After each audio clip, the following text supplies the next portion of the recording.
Um, Again, I think what I want everybody to walk away with today is just having a little bit more understanding of, again, like getting prepped, right? Like what's going to be important, understanding like what's important for you, for your grip, your stance, your alignments, all of those things. So hopefully we get through everything, get a chance to answer some questions. So I apologize for not answering any questions last week. Um, and last week we talked a little bit about some golf machine. And again, we got our three imperatives. We got our flat lead rest, lag pressure going in, again, lag pressure into pressure point number 3, and we got a straight plane line. BioSwing, we talked about 3 main screens, mainly the trail hand, your pivot, and then your wingspan. So if, again, you can always go back to rewatch the first session. It's one of my favorite things about this, so you can always go back and rewatch and recap it. Again, starting to understand like what your body type is. Just got back from an amazing event hosted by Golf Magazine, where again, really honored to be around some of the best instructors in the world. It was really, really cool, and talking a lot about, again, like how the body is affecting the golf swing and a lot of mental stuff, and just like, again, like how we can help players play better golf. So it was great to be able to spend some time with all my friends down there. And thank you again to Golf Magazine for putting that together. So the one thing that I didn't really get a chance to go through and talk about was when we look through at what we want you to do at home. So the whole goal for me is, this is our off season. I'm in the DC area. We want to be able to do some things from home to really work on coming out in the springtime and just cruising. So when we start looking at the golf machine or the BioSwing Dynamics stuff, definitely checking your wingspan. So you're going to probably need someone to assist you with that, again, fingertip to fingertip. We talked about high track, mid track, low track, depending on that. Trying to track your upper arm to forearm, that's going to affect your downswing slot, but definitely the test. So I kind of want to just go through the trail hand test, because I feel like this trail hand test is probably like the most important part that when I see every day. If I can get the trail hand and the lead hand on right way, we're going to be in pretty good shape. So we're going to start with my dot. Again, I already kind of have one drawn on here, but I want to show you how to do this. So if you have a glove, you're going to take your glove, put your glove on. I always like it on the glove because you can always look down. You see I already have my dot here. So there's this spot up here in the wrist called the anatomical snuff box, and it's roughly in the middle of the webbing of the hand. Okay, so if you put that dot on your grip, and then you go in and you take your club, what you're going to find is most of the time people put their thumbs down the center. Now, my dot is way over to the left. I need to make sure that that dot is down the center, which places my thumb slightly to the right of center. And apologize if anybody's lefty. Most of what I'm going to talk about is going to be in right hand terminology. So again, lead hand, your thumb is going to be slightly to the center. Never put your thumb down the center. Easiest way to hit it to the right. So if I can get that lead hand in what we would call a toward neutral position, so I always like to take my grip. We're going to talk a little bit more about this from up here. But to test this trail hand, again, Mike and EA with BioSwing Dynamics, they have a couple different ways that they talk about. Got my handy jumbo club here. So I'm going to take what we would call a strong hand grip, and I'm just going to do some like little waist high practice things. And what you're going to notice is that club face for me is closing extremely quickly. And that's because I'm not a side under player. I'm a side cover player. So what happened though was I used to have a really weak left hand, interlock the grip, and I would come through and I would have to try to hold it off, and I would miss it way right or pull it way left. So if I take my right hand and I put it more on top here, a little more cover action, when I start swinging, you notice how that club face stays a lot more square. It feels a lot more stable to me. It doesn't feel like it's trying to close as fast. a lot easier. So that's how it's one way you can test it. The other way that we want to test the trail hand is I can take my grip and I can lay the club on my shoulder. And I don't know if Mike and you have a name for this. Again, I call it kind of like the fly rod cast. But if I have my grip incorrect and I kind of throw it out here and get my right arm to get really straight, really quick, you can see how closed that club face looks. So I want to try it again. I'm going to take my right hand again, because I'm a cover. Usually if you do hook the ball, I would recommend trying to not hook your fingers. That does get your hand a little bit too strong. So I'm getting here. I'm going to get up here and I'm just going to be able to throw that out and get that to square up really nice and easily. Okay. So that's an easy way to, again, to test that trail arm, because that trail arm is going to start setting a lot of things. It's going to affect how we take the club away, sometimes your sequence, how you're going to deliver the club, how you're going to stay in your posture, how are you going to use the ground for your ground force and your power. So those are going to be some things that we're going to do. Again, checking that. Going into the swings, get like some freezer swings. I love slow motion freezer swings. Again, if I can't do it slow, I'm not going to do it fast. So for freezer swings, I always like to kind of go into where I'm going to go into my takeaway, where I'm going to go up to the top, and I'm going to feel where am I feeling my weight in my and the pressure in my feet. Am I going to go into my right side or my left side? If I go up to the top and I go too much, my right foot might rock out. Maybe I have to give a little toe flare. So the slower we go through when we do these things, the more aware we start to become of what our body is actually doing. So if I go into my backswing here, and I go up to the top, and come back down, go down into the impact, up into the release and the follow through, and up into my finish. So again, really nice and slow. I think if I can do those things and start to be aware of like where I'm at with my body, where I am at with my balance, the more it's going to impact the full speed motion. Again, starting to understand like where the arms should go. Those are key things that I would be watching too. If you have a mirror, mirrors are great. Again, you can always take your camera, FaceTime it and flip it. But also going through and working on pivot. So there's a great drill. Again, one of my favorite books that was introduced to me by my mentor, Lynn Blake, was Golf by Bob McDonald. It was written in 1927. And the first part of this book is all these exercises that he does. And it's basically just teaching you pivot, how much your body is going to rotate, and really sequencing. So easy drill to do. We're going to do it with some alignment sticks. If you don't have alignment sticks, you can always grab a club. I want to grab two colored alignment sticks here. So our yellow and our red. I'm going to lay this down. So I got my yellow stick on the ground. And that's relatively going to be pretty centered in my stance. Okay. Try to get square to the camera for everybody. There we go. So what's going to happen is, again, exercise 1, 2. I'm just going to lay the club across. I don't want to turn. So you notice this is what happens when I do this with a lot of people, is they kind of go like this. The club or rod will come off the thigh. I want to keep a little pressure on here, turning back. And it's about, again, how much my pelvis is going to have to rotate in my backswing. And again, I don't want to go this way. You see how like when I go sideways, it starts to actually get my body to turn sideways as well. I start to go into reverse pivot. I'm trying to keep these load-bearing joints, my ankle, my knee, and my hip, in line. Now, again, if we tend to be more of a rear post player, we might go over into our right side a little bit more. I'm a front post, so I go a little bit more to my left. But I'm trying to make sure that, number one, I can do this and try to keep my head centered. Again, if you have a mirror or turn your phone on, it's great. Number 3, 4, take my right hand. If you're left-handed, you're going to take your left hand, but you're going to raise your right hand up, like take an oath, hold it up across your chest. And all we're going to do is just going to draw this back, right? And what I'm trying to do is I'm trying to not get like that. Number one, you can see, again, I'm not rotating, but I'm trying to get my shoulders to rotate to about a 90-degree angle.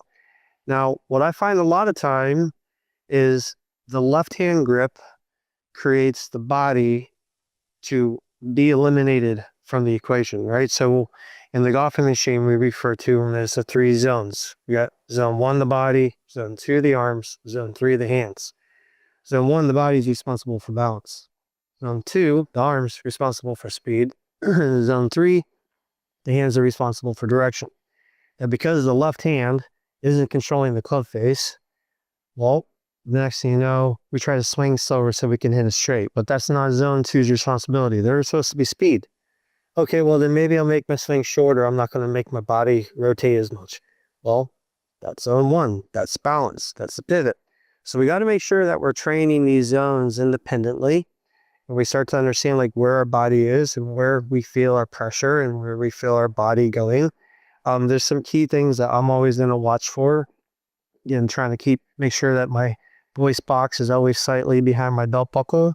I don't ever want my voice box to be in front of my belt buckle. I want to get behind it, stay behind it, and finish back here. So making sure you're going through, watching those things. Those are some really easy drills that we can do at home.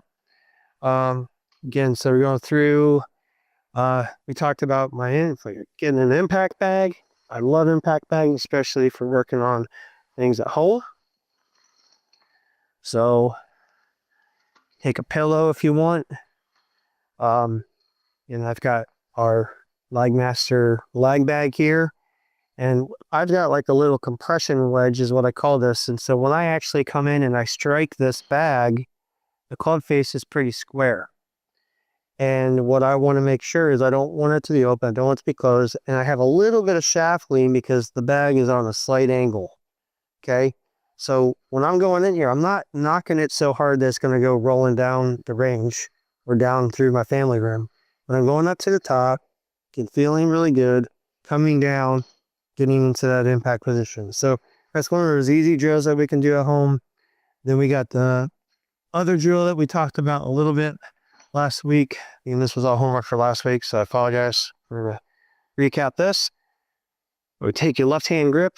We're going to take our right pointer finger. We're going to hook it right about middle of the shaft. And you go up to the top, kind of come down. And again, like for me, this pointer finger, which is pressure point number 3 for us golf machiners, that is what's trying to keep this shaft from wanting to go. Okay, now again, what would make the shaft want to go out and like cast is usually the thumbs. Something's pushing, right? So that left thumb or that right thumb starts to get more on top of the shaft. It's going to push out and we're going to lose that. So I'm going to do some of this. We're coming in. Again, you can kind of, I've seen where we do this drill where he comes in, he's got his whole hand on here. You're pulling down. And there's a point where I have to release the club down into impact. We call that the impact swivel. So I'm coming down, I'm uncocking and rolling my hands down into the ball. Again, I can do that with my impact bag. It's a great drill to work on too. But going through, I'm trying to do some drills. So again, come out. You get on the range and hit some balls right now. We got some snow on the ground, so it's a little warm today, but not great to be outside. So try to get everybody something that they can work on at home pretty easily. All right, so this week we're talking about our operating system. So trying to get it where we can have some consistency to the golf swing. I think that's the one word that everybody walks up to my tee and says, I want to be more consistent. Okay, well, where does that start? Well, it starts from the second that you pull the club out of the bag. That's when your swing starts. So again, think about the last time you were waiting for someone to clear a green, you had a club in your hand for a couple minutes, and you get up and you hit a bad shot. Well, you're not programmed to wait there for 4 minutes, get up and do your routine and hit. So always remember it starts from there. So we're going to go through the 3 steps to get ready. That Homer Kelly will go through and explain. But this is where the consistency starts. And when we watch the best players in the world, it's almost like a stopwatch. They have it like timed. It's ingrained. They're not even thinking about it. But that's how many times they've done it. For me, I really like to make sure I'm doing this on the range and kind of explaining, like, I want get back behind the golf ball, pick my target, visualize the shot that I want to get ready to hit, walk up, make a practice swing. And I know not everybody likes a practice swing. That's fine. That's your preference. I like a practice swing for 2 primary reasons. Number 1, we don't play on a flat land. Usually driving range is nice and flat. I want to know how the ground right? The undulation and terrain is going to impact my balance. Number two, maybe it's in the rough. How's the turf going to grab the club? Maybe I'm hitting into the green on a pitch shot or a wedge shot. How is it going to want to grab? Those are some things that I'm thinking about when I'm making a practice swing. I'm not just thinking about the swing I want to make. Now, trying to picture the shot, I might be trying to recall that shot. So something to think about when you go through and talk about practice swings.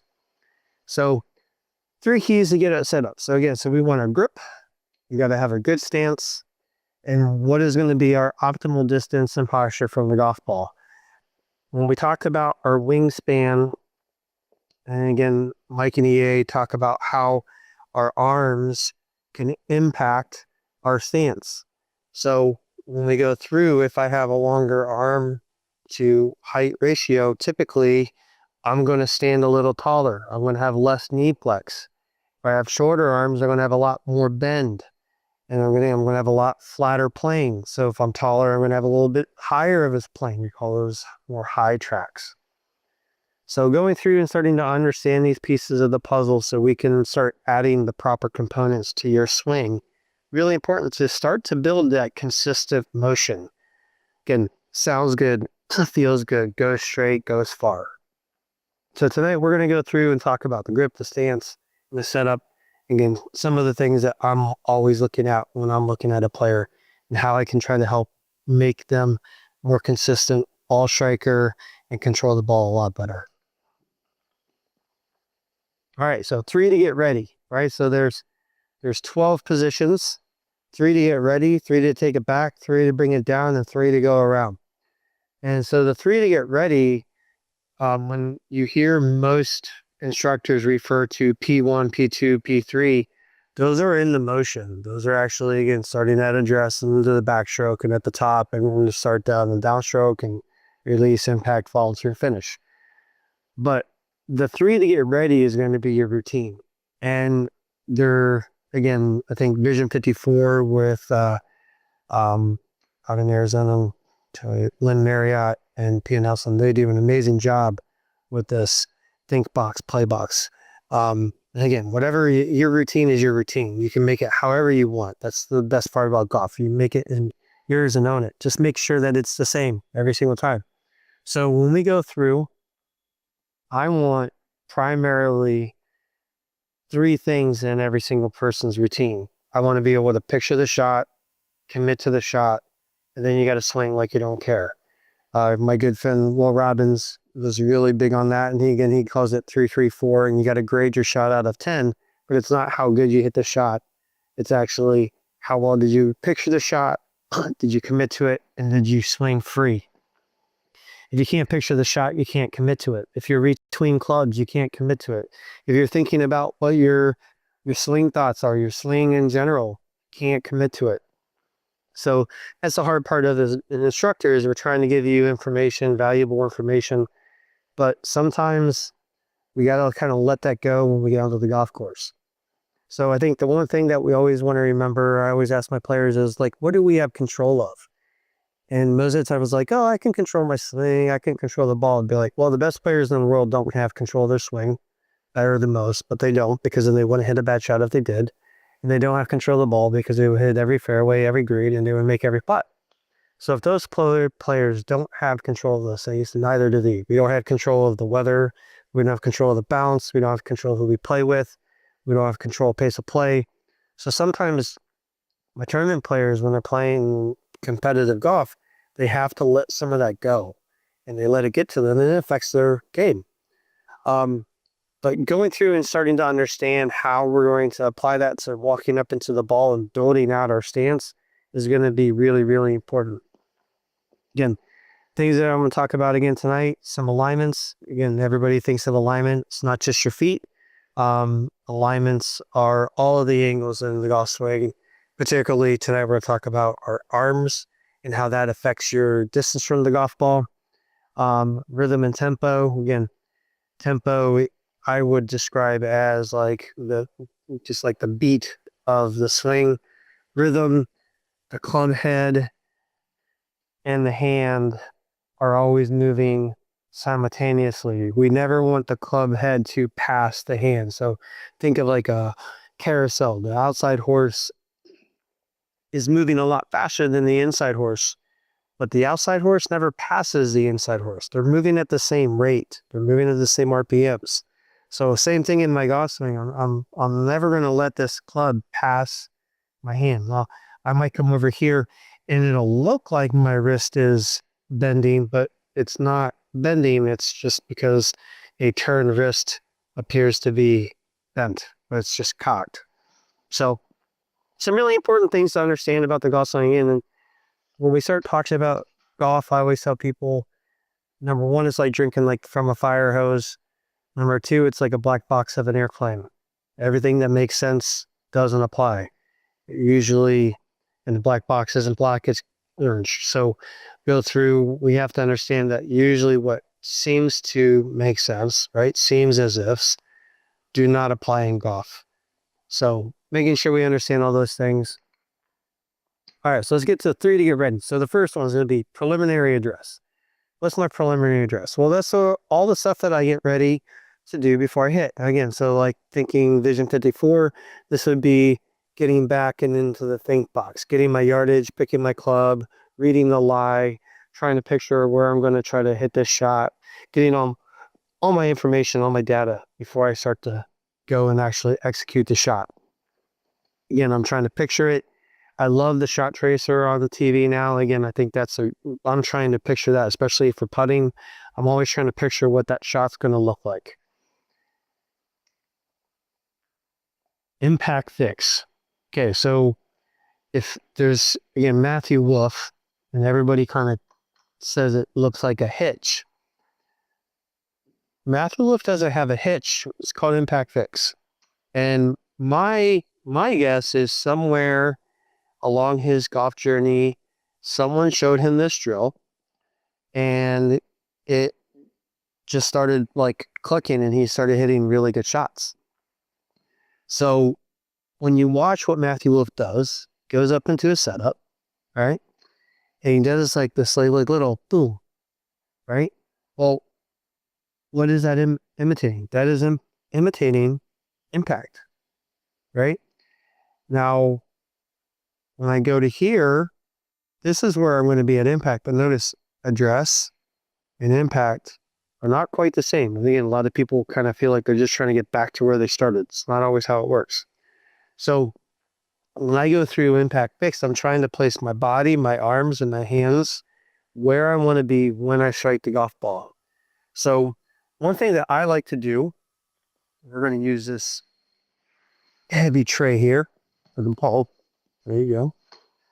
So I'm going to put my club right up against it. So you can use a door frame, a corner of a room, the foot of the couch, anything like that.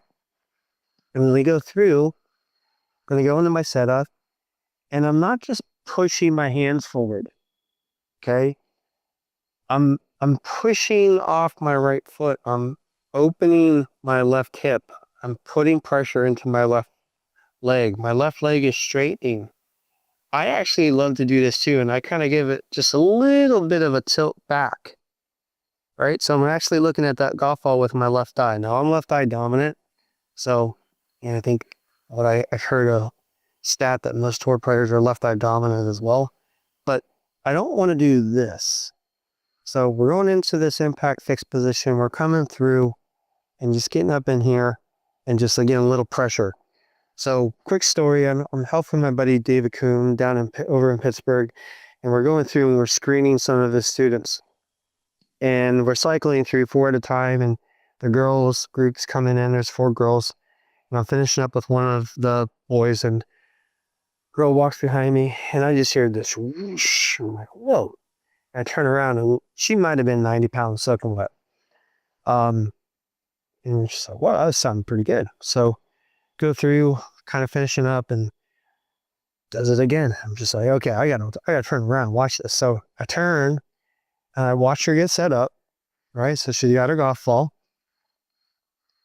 She gets up over the ball. She, again, hitting into a screen, looks at the screen, looks at the ball, goes to impact fix, comes back, and goes. And it was just the coolest thing. And she was actually found out she was a tennis player. Not sure if she still plays golf. I don't think she was, but you can make that your own. You can do that part of your routine. That's fine. But what I like about that drill is it's starting to train where we want to be when we strike a ball. Moment of truth, right? So we're all trying to get down there, but how do we get down there? What's it going to feel like? Now, what I would tell you is when I'm coming into here, I feel a tremendous amount of stress in my right pointer finger. I can feel the shaft stressing. Notice how, again, like I'm not just pushing my hands forward. I think a lot of times, again, people think I got to create shaft lean.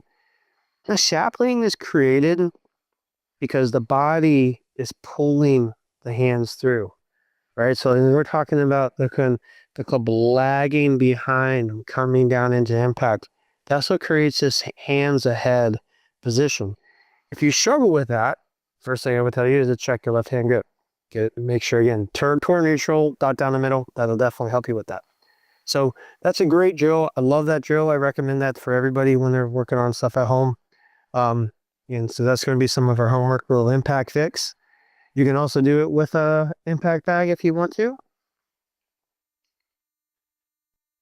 And we're going into adjusted address. And I think this is where a lot of people get lost. And I think when we talk about beginner golfers, especially, two main questions are, how do I hold it? And how far do I stand from the golf ball? And when we look at our arms, okay, so this is what we're talking about, flying wedges. No, it's not after a mat and just kind of tossing the club down the fairway. Been there, done that. But flying wedges is the alignments of the arms to the shaft of the golf club. Now, there's going to be two primary alignments. There's a vertical alignment of the left arm to the shaft, right? So the club is working more vertically, again, like cocking action of the hands. Then there's going to be a horizontal alignment of my right forearm in line with the shaft.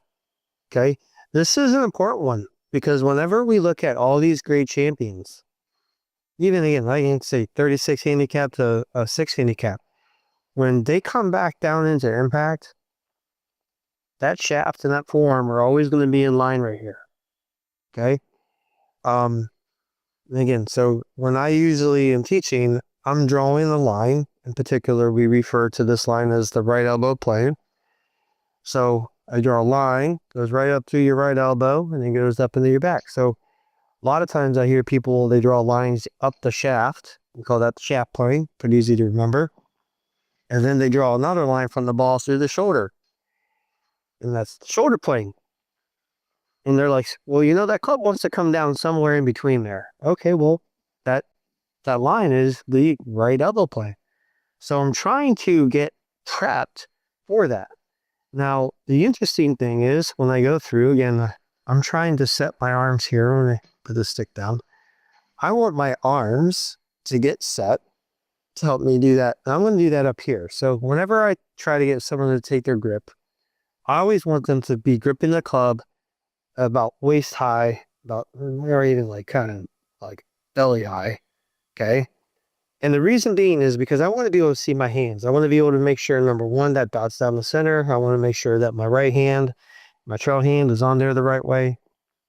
I find too often players do it completely opposite of how a tour player does it. Okay, so let's think about a tour player. Tour players back here, they're picturing their shot, they're getting ready to hit. And as they start walking into the ball, they got the club, right? And their hands are clamps on this club. And again, they killed the bird a long time ago. The secret's out. I remember meeting Stuart Appleby, and when he shook my hand, I wanted to cry. I'm like, that was the second I realized they don't hold the club soft. But they're holding it firm, but again, they have supple wrists. Their wrists have the ability to have some mobility. So they got the grip, they're walking in, and they are carefully aligning their club face to the target. Now notice my feet. My feet have not been set yet. Right? They're going to double check maybe once or twice, make sure. Maybe again, Tiger would always talk about how he would pick a spot out front. You got Justin Rose up here pulling his club, lining that up, pulling that down, walking in, aiming the face, and then building the stance. Now let's talk about every amateur out there. What do? Plop the feet down. Might not even look up yet. Don't even know yet what's going on up there. So they might even be aimed to the right. They don't even know yet because they're still focused on the enemy, the ball. And they get in here, they get the feet all set. Club's kind of behind the ball. And now they start trying to figure out how to get the club. And again, when I go into that way, my hands are usually going to come from under the club. And it's not going to really make it easy for me to get what we would call a strong grip with my left hand, my lead hand, and more of a neutral hand or proper position with the trail hand. So I always try to get people to, again, grip the club here. Notice that the club is kind of pointing towards my belly button. It's roughly about 144-degree angle. There's a gentleman that made a training aid called Tor 140 Fair. There's a reason, because that is when the club comes into a level wrist position at impact. You're not coming down here. So what happens is we start talking about centeredness of contact. How can I improve my centeredness of contact? Well, my arms are controlling the radius of the swing, which is controlling where the club face is coming back to the ball. So when I talk to people about taking their setup, I want to go in here. I got my trail arm a little bent. So my right elbow is low, right? Even Mr. Hogan said he wanted that right elbow kind of down by its right hip pocket. Why? It helps square the shoulders up. So I don't want both arms straight. So if I push both arms straight, number one, they usually make me really tall, or I'm going to stand too far from the golf ball. Both of those are going to impact my balance. It's going to impact me trying to come back to the golf ball and how I strike the club or the ball in the face. So what's going to happen is when I come in here, get my right elbow down, coming down into impact, and again, aiming the face, building the stance. Okay, but again, notice how my right elbow is a little lower than my left. In Power Golf, it was 1947 Power Golf, Hogan had a golf club under his left arm and above his right elbow. And he's like, here's a little easy trick to make sure that your arms are properly aligned at address. And what does, it helps square your shoulders up. And especially on a driver, when the ball starts moving forward, this is really, really important. But if I can do that all up here, this just makes this so much simpler and how I get back into the ball. And again, notice how I kind of just let my arms drop. My hands were just slightly outside my shoulder line. I'm not down here. I'm not out here. An easy way to kind of check to see if you are properly from the ball is if my hands are too low, which I tend to find too often. Again, notice how straight my arms are straight down. And my hands, when I look down, my hands are actually kind of back by my heels in between my feet. Okay, so my hands are not going to come back here. My kids love that swing ride at the carnival. When they get in, the swings are hanging straight down. But what happens to the motor when it starts spinning? The swings go out. What happens when our motor starts moving? Right, our pivot, our arm starts to swing out. Right? So again, so you got Erica Larkin and Mr. Jones, swing the arms. So that's what's happening. The arms are going to go up and out. So if I get my arms really low here, and I swing up and out, that golf ball just moves right into the hosel. So that's one easy way to actually hit a shake. Usually, for me, it's thumb down the shaft, down the middle, or the hands are too low. Those are primary two reasons why I see people hit that shot. So again, if I can get my arm set, get into my setup here, go into address. I always like to, again, one look, make sure that I'm good, and go. So if we can get our arm set, that's going to help our distance from the ball. It's going to improve your balance. A lot of times when I get people to go from here up, they all say they feel like Bryson DeChambeau. There's a reason, because Bryson read the same book, I think at age 12. He was taught by Mike Shy. And he was a really big proponent of golfing machine. And that's what Bryce is doing. He's getting his wrist really level, right? So he's not cocking his wrist, dropping his hands. So his left wrist is level and his right elbow is bent and in line with the shaft. Now his clubs are massively upright, probably more upright than most people's putters. I've tried to hit his 5-iron before when I was working at Congressional, and my friend caddied for him, Mr. Tim Tucker. I couldn't even get his 5-iron off the ground. It felt like a tree trunk, but also like I felt like I was like this, trying to get the club to actually set somewhat on the ground. If I didn't, the toe was a mile up in the air. So that's another reason why club fitting is really important. Make sure that the club's sitting on the ground correctly. Definitely helps. So when we start talking about singing, you got people spraying the club with foot spray, which is great. You got the stickers. All of those things are great. But if I'm not setting up my distance from the ball properly, that's going to have a huge effect on where that ball is going to strike the club. So like I always tell people, if you're playing baseball, you would never be outside of the batter's box reaching out to try to hit a ball over the plate. You're going to catch, if you catch the ball, it's going to catch the end of the bat. So if I'm going into my setup and my arms are too straight here, I'm going to be unable to really catch the ball. So we got to make sure, again, that right elbow is a little bent. So when I come back into impact, I'm in that perfect position, right? So, I don't want my hands low to come up to try to figure that out. And so if you're videotaping your swing, you can always draw a little box on your hands at address. The hands usually, if your hands are too low, the hands are going to work up and out. And typically, especially on a driver, the ball's going to drop down and in towards the heel, which is usually going to lead to even more of a reason to hit a slice. So again, we talked about the grip, making sure that we have our dot on our hand and making sure that we got that down the center instead of our lead thumb. So again, if I'm coming in, I always like to do this. I don't want you to see your palm. I get a lot of people who have stuff drawn on their gloves from other teachers. Again, my personal preference is not to do that because I don't want you looking at your palm. I want you looking at the top of your hand. And when I do that, I'm coming in here with my heel pad, thumb pad, close my fingers up. Go in, and I got that right elbow. I feel like it's kind of laying on my oblique, and that's going to help me kind of get my distance set to the golf ball.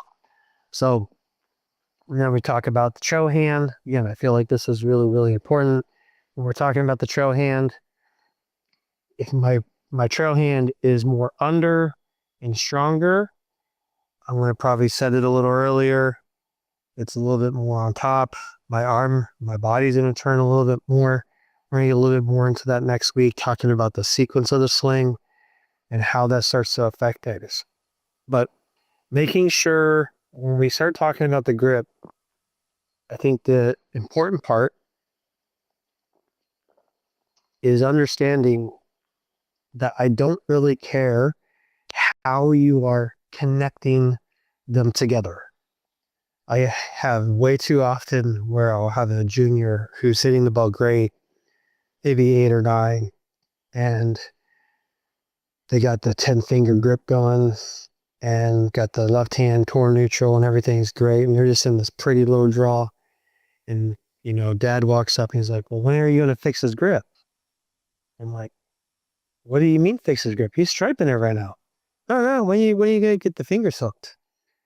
I would always trust to players who have smaller hands. Again, I wear medium-sized cadet gloves. So gripping with an interlock is usually a little more difficult for people who have smaller hands, juniors, and ladies. Now, ladies sometimes use longer fingers. That can make it a little easier, but don't always think you have to hook them.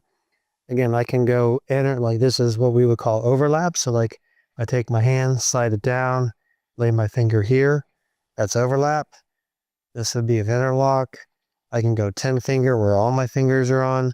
The pink finger is kind of the boss. She can kind of do what she wants and be where she wants. My biggest thing is I really want this right hand to be connected onto that left thumb. And kind of just think of like the left thumb is the saddle. I want my right hand to be able to sit on that saddle. And I want it to be connected. And that's our number one pressure point. Mr. Kelly, golfing machine, said this is the number one thing. The reason why is when we get back into this backswing, That's what can help control the width of the swing. That's what's controlling the stretch, right? My right hand kind of stretching out on this left arm, getting up here, staying wide, making sure my arms aren't falling, and more tension in the arms, they're usually going to break down. So try not to be too tense with the arms. Always like the left arm to think of it as a rubber band. All right, so we talked about the flying wedges. Left arm, again, vertical alignment to the shaft. So if I'm going here, coming back, notice that is still vertically aligned. All right, there's a great video that actually another instructor, I say it's Michael Jacobs out on Long Island. And he showed us at one of our teaching summits, and it was Jack. And Jack said he always wanted his club to be square to his body. So he would go up to the top, came down, notice how I'm square, right? Come into my backswing, notice how I'm square. Well, he can come into my follow-through, notice how I'm square. That's that left arm alignment into the shaft. So I'm not letting the wrist break. Okay, again, if we are releasing the club, somewhere in there, that is a club face squaring action. So somewhere in there, the grip might be messed up. So I'm trying to go in, trying to make sure that that is always in line. Now, we can do this drill. If you hit balls with it, just got to be careful. I always recommend not hitting golf balls with it because then it becomes another drill called a rib cracker. I'll find out really quick why. But I do like getting up to the top, letting the club get up to the top here. Again, like get a little stretch in there, making sure that left arm is staying straight.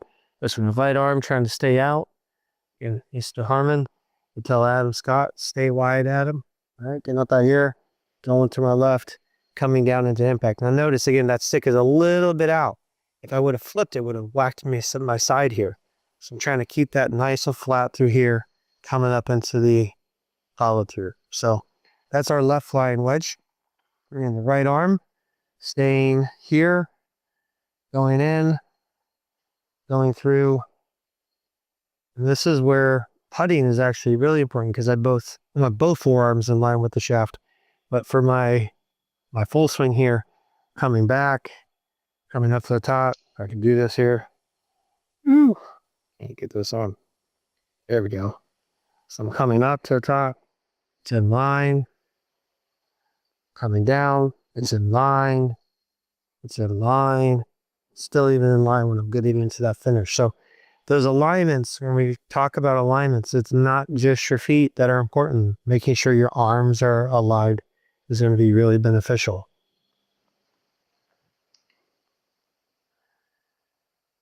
All right, so we start talking about the trail hand grip. Again, these are just some things that, again, anything that I'm providing definitely was not invented by me.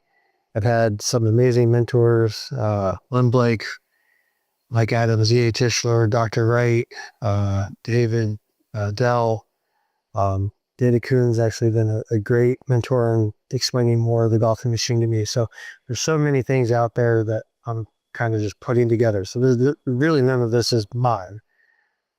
But I'm trying to organize it so I can try to help you feel you can put it and apply it to your game. So when we start talking about more side under golfer, the tendency, again, not saying everybody has to, but the tendency tends to be what we would get into would be a wider stance. Okay, I'm going to get more over into my right side, and I'm going to have a little bit more lateral movement. So the other part is when I start to make this backswing, because my right hand grip is under, BioSwing Dynamics says that it's a horizontal set.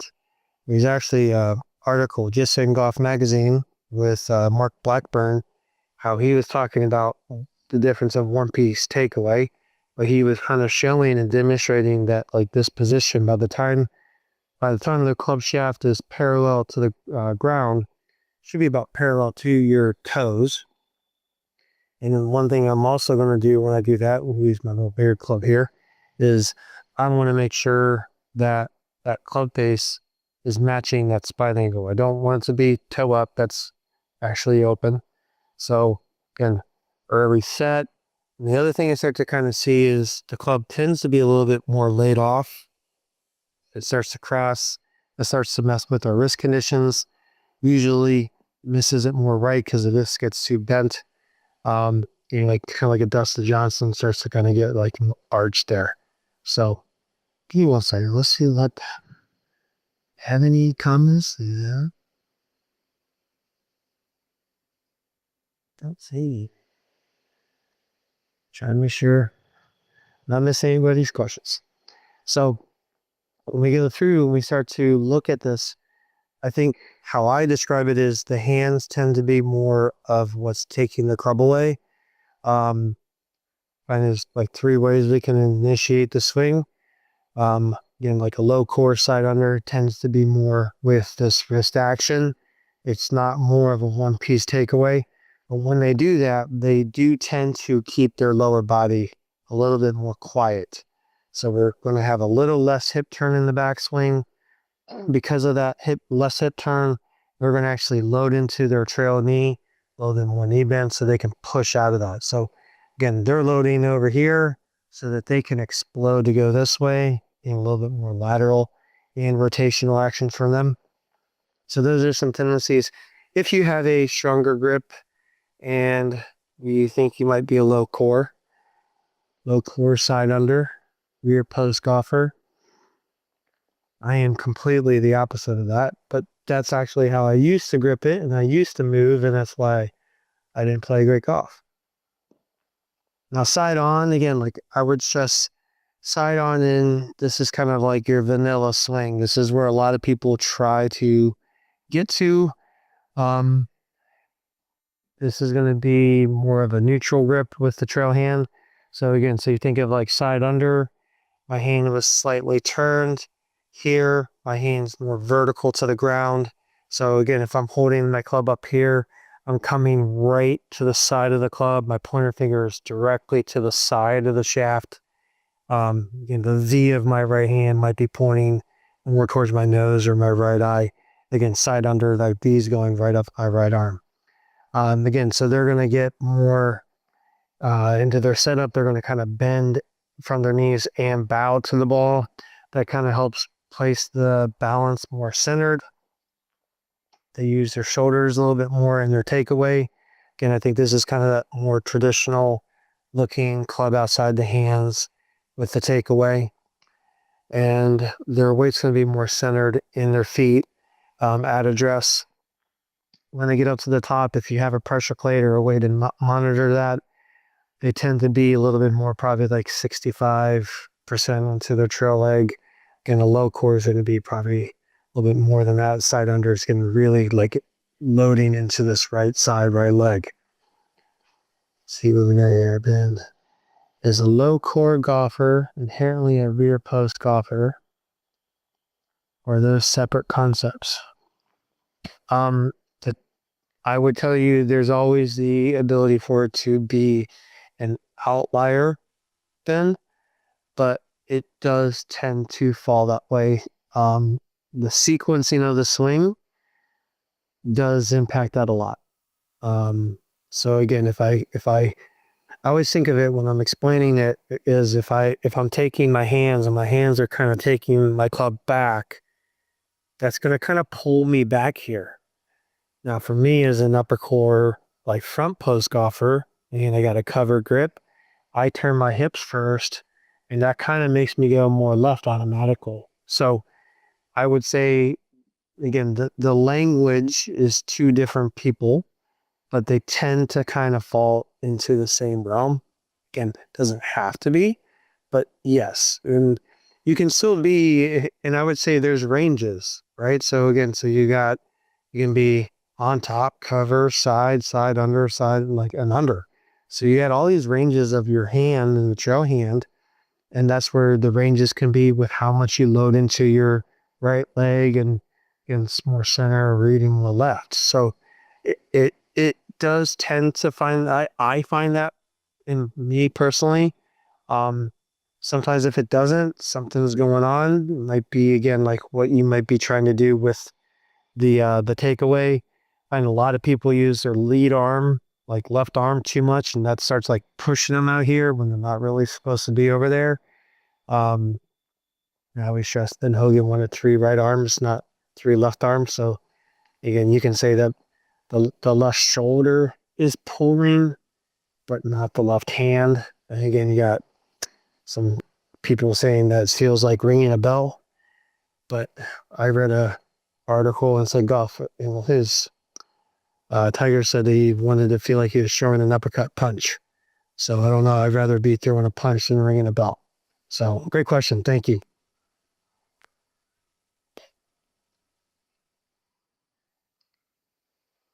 All right, and then we're going into our side cover, which again tend to be more of a front post player. A little bit more narrower of a stance, and the weight's going to be in the balls of the feet. For me, as a front post player, I'm going to be in the balls of my feet because I'm going to be using more verticals. I'm definitely going to be pushing up out of the ground. One thing that I noticed was when I started letting my left knee kick in, and some of the all-time greats let their left knee kick in, it just felt like I was in a position to literally just jump out of my left leg. And I always got told, hey, you need to get your hips turning and opening. And what my picture is, if I took a bungee cord and wrapped it around my knee and hooked it to my right belt hoop, and you got Greg Norman saying, pull the right pocket back. That was his secret move, RPB. Like if I pull that pocket back, that's going to pull my knee in. Now, if I say, okay, if this is my loading action in my body, what's going to make my hips open? Well, if I get my left leg to straighten and push, right? And I use the word snap very, very cautiously, but getting this to straighten, that's going to pull my right hip through. And I think a great example, if you watch Freddie Couples and you watch his left leg, that thing had some really aggressive movement, and everybody's like, oh, nice and smooth. But you watch his leg, it was moving. So going through, again, usually we play with more of a closed stance line. So think about toe flare, and so I can add mobility. I'm not a very flexible person, but if I can open my toes, or I can pull my right foot back, or again, you can do a little bit of both, like Mr. Hogan. He had his right foot back. Again, most of the time we get critiqued by our playing partners that we're aimed to the right. But always remember, it's not so much where my feet are, and it's more where my shoulders are. My feet influence it, right? They're going to influence some of the path, but it's really going to be a lot more of my shoulder line that's going to influence where my arms are swinging. That's going to affect the path of the swing. And again, because of my takeaway tends to be more with my right hip turning, that means my hip's going to have a lot more time to rotate back. So my body is going to rotate more. I would say, I feel like Bryson is right around in this. Again, when you look at the top of Bryson's swing, they're measuring that with Sportsbox 3D, and I think they're saying like his torso is turning like 95 degrees back. If you're more of a side under, that can get you into some trouble, because what happens is when I start turning too much, that gets that club in an awkward position, again, crossing the plane. Usually you guys want to hear. So if you watch where Bryson goes, club's crossing the plane. Jack crossed the plane. I feel like Arnold Palmer crossed the plane. It's not a bad thing. And Larry Nelson crossed the plane. I even asked my mentor, Lynn, I'm like, Larry won the U.S. Open at Oakmont, and they're sitting in his living room. They're both members down at Atlanta Country Club. And he's like, Lynn, what do you think about that position at the top? Do you think I need to change that? He's like, no, Larry, you're just aligning the thrust. And I'm like, Lynn, what do you mean when you say that? I've heard you say that multiple times. And he's like, well, Mike, he's just getting ready to swing down the angle of approach, right? So for me, and I remember it as if it was yesterday. I was down with Lynn I go down for 2 or 3 days. and he lays these sticks down on the ground, and I'm kind of selfish. I'm trying to be a better teacher, but I'm also trying to make myself a better player. And he lays these sticks down, and I'm like, well, what's this orange stick? And he's like, well, that's the angle of approach. And I'm like, oh, can I sling down that? He's like, yeah, you sure can. There's just no angle of approach to angle of approach. I'm like, all right, whatever that is. But what happens is when I get up to the top and when I get up here and I cross the plane, I swing 5 miles an hour faster.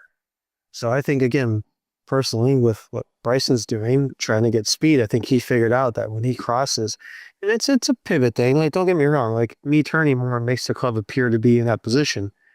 But that is definitely allowing him to have that more in to out path coming down. So if you have a stronger grip and you're struggling with over the top, getting more laid off, that's a shallowing action. That's going to help the elbow get pitched more so we can get more shallow. And again, if you're more of a side cover, we're going to get up here at the top and we're going to cross. And that's what's going to help us access that inner back quadrant of a golf ball. So those are just some tendencies that I'm finding when I'm going through and seeing players. Again, like when we start talking about how Mike and EA talk about the delivery, if you think about it, you can just take your palm, okay? So if I take my palm and I take my hand here, and I was just to like put my hand and I was going to push, where am I pushing? I'm pushing more out. Okay, so the person who's gripping like this, they're the stone skippers. And I never understood that personally. And I know why now, because I'm not a stone skipper. Now, if I go here, and I go and I start pushing, you can see again, like I'm pushing a lot more with my body. So here, I'm going a lot more lateral. My hand more side on, I'm going a lot more rotational. When I put that hand more on top, I'm going more up. And again, I always got crushed by losing my posture and kind of my posture too early. So if you're more of a cover golfer and a front post player, you're going to use your verticals a lot more. So I don't know too many people who jump and stay bent forward. Again, like we get loaded up, but we're not going to stay there. We're going to get up.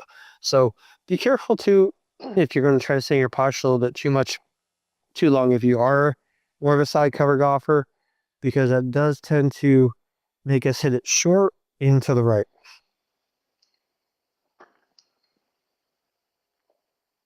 All right. So this is a lot better. We got a couple of minutes for more questions if there are any. Again, the whole basis for me to be doing this is to help other golfers. And I hope this is helpful. You can always reach out to me and contact me directly. My email is up there. You can find out more information about me and lessons at MikeDicksonGolf.com. If you're in the DC area, at Little Bennett Golf Course for the MCG Golf Academy, you can go to mcgacademy.com. But definitely, again, like I want to help people. I want to help people around the world play better golf. I think that's the one thing that we're all passionate about. Again, it's one of the best games, and people you get to meet and hang out, and it's a lifelong game. So hopefully we can go through and do some of that and help you here. So go through, I think I have one more slide talking about, we have our homework. And we got some golf schools coming up in January 23rd to the 25th. February as well. This is going to be down in the Orlando area. And again, all you got to worry about is getting there. After you get there, everything's taken care of. Staying in Airbnb, all your food, everything, golf lessons, golf, everything. But I think what I want to do again, like let's just go back through, just recap, because I don't think I have a slide on the homework. So homework's going to be, again, I always like to put a golf ball down on the ground. I want you getting really used to getting that grip down. Right? Got our grip set, walking down into taking our address, aiming the face. And again, I didn't really talk about it, but when I'm looking at the club face, I'm usually looking at the grooves on the face, making sure that those are square. Go in, step, into my stance. Now again, if I'm doing a driver, I'm going to do the same thing, kind of feet close together. And I'm going to just do kind of like one big step with my back foot so I can get in here. Again, for that driver, this is really important to make sure that this trail elbow is just a little lower than that lead elbow to make sure my shoulders aren't open. That's really going to affect the path. And usually that driver, when it starts to get longer, we get that right arm too straight, you can instantly see how my shoulders start to twist open. So make sure that we're doing that. So we got our drills, we got our impact bag from last week. We got our impact fix going in again up against the corner of the room. We're up at the door frame. We're going up into that impact position. And I want to feel a little bit of stress in the shaft. Should feel some pressure in this trail finger, pushing up out of my left leg, get up out of that right foot. My right heel should be off the ground again. I don't want to be falling back. So just trying to get up and out of this position here, going back. And I always like to add like a little tilt on my head back. So I'm not looking at, kind of peeking out of that shot, trying to watch where that ball goes. I'm trying to see that did it when I hit, especially on my pitch shots. So if we do those couple of drills, then go through, get used to prepping your whole system so it's automatic pilot, just like if you were tying our shoes, walking down, in our grip, this in front of the ball, go into that whole setup. Let's see what the last slide is here. Yep. So again, we're going to go through and talk a little bit more about the sequencing and the grip and how that all starts to match up here a little bit more going into Ben, your question. But what I would love to do is if we got some people who want to submit some swings, go through and start to analyze some swings and kind of give you a little bit of feedback on like what we think might be going on and what suggestions we would make to try to help you play some better golf. So again, thanks for the opportunity and thanks for watching. And Mike Dickson at MCG Academy, a Little Bennett, and look forward to seeing you again soon. Again, next week we're going to move back to Friday. Happy holidays. I don't see you before then. Happy New Year. And look forward to having you back again soon.